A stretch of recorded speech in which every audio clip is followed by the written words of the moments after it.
সন্দেশখালীর এক সময়ের বেতাজ বাদশাহ শেখ শাহজাহানের ৩টি গাড়ি এবার নিলাম করে প্রক্রিয়া শুরু করতে চলেছে ইডি। সন্দেশখালীতে তল্লাশিতে গিয়ে ইডির আধিকারিকদের আক্রান্ত হওয়া ও সরকারি সম্পত্তি নষ্ট হওয়ার ঘটনায় শাহজাহানের ৩টি গাড়ি বাজেয়াপ্ত করে ইডি। কেন্দ্রীয় এজেন্সির দাবি, রেশন দুর্নীতির টাকায় নগদে কেনা হয়েছিল এই ৩টি গাড়ি, তাই ইডি গাড়িগুলি বাজেয়াপ্ত করে, যার বাজার মূল্য ১ কোটি টাকা। এই ৩টি গাড়ির মধ্যে রয়েছে একটি মাহিন্দ্রা থার, মাহিন্দ্রা স্করপিও এবং একটি হুডখোলা সুসজ্জিত জিপ।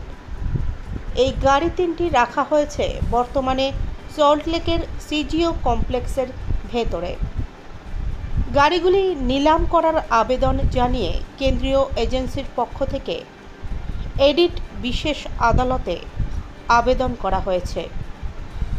গাড়িগুলির মধ্যে হুডখোলা জিপে করে বিভিন্ন সময় ভিআইপিদের প্রচারে নিয়ে বেরোতেন শাহজাহান। গাড়িগুলোর প্রতিটিতে বিশেষ নাম্বার প্লেট রয়েছে। যেসব সংখ্যাগুলি বেতাজ বাদশার পক্ষে শুভ, সেই সব সংখ্যা মাথায় রেখে নাম্বার প্লেটগুলো নেওয়া হয়েছে বলে জানা গিয়েছে শাহজাহান তদন্তকারী অফিসারদের কাছ থেকে।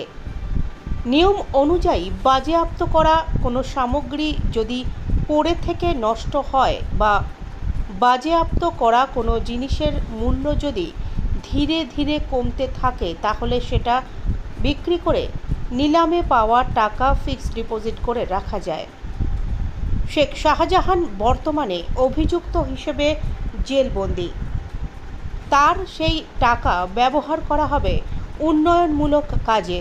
৩টি গাড়ির পর শাহজাহানের যে সম্পত্তিগুলি বাজেয়াপ্ত করা হয়েছে তাও নিলাম করা হবে বলে চিন্তাভাবনা শুরু করেছে ইডি অফিসাররা। প্রসঙ্গত উল্লেখ করা যেতে পারে, রেশন দুর্নীতি মামলা তদন্তে ২০২৪ সালে ৫ই জানুয়ারি উত্তর ২৪ পরগনার সন্দেশখালীর সরবেরিয়ায় ইডি আধিকারিকরা শাহজাহানের বাড়িতে অভিযানে যান, কিন্তু সেখানে যাওয়ার পরেই ইডি আধিকারিকরা আহত হন ইডির কয়েকজন অফিসারও। ভাঙচুর করা হয় তাদের বেশ কয়েকটি গাড়ি। পরে বিশাল কেন্দ্রীয় বাহিনী ও পুলিশ গিয়ে পরিস্থিতি সামাল দেয়। শাহজাহান বেশ কিছুদিন গা ঢাকা দিয়ে থাকার পর শেষমেশ তাকে গত বছর ২৯শে ফেব্রুয়ারি গ্রেফতার করা হয়।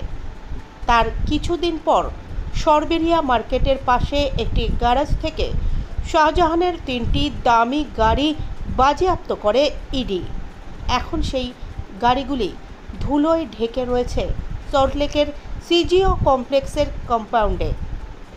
গাড়িগুলিতে সাঁটানো রয়েছে ইডির বাজেয়াপ্ত করা নোটিশনামা।